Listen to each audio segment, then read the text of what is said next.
First timer po ako. Any tips for a home loan? So ganito kasi yon. Kung kayo ay isang first timer sa home loan, ito yung tatlong bagay na kailangan mong gawin. So una, assess mo yung income capacity mo. So pag nagbayad ka ba ng monthly amortization or pag nagbayad ka ba ng monthly equity, kaya pa ba ng income mo? So yung tipong hindi magugutom yung pamilya mo while paying ng hulugan sa iyong bahay na kinuha. Second, mag-research ka ng loan options mo. So maraming options out there. It could be pag-ibig financing, bank financing, in-housing financing, and so on and so forth.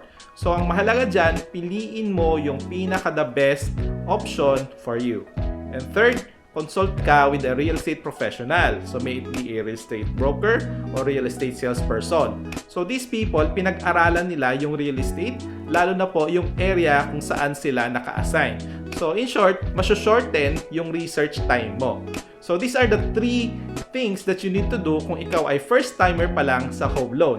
And if you have other questions about real estate or life in general, you can always ask Agent Nino.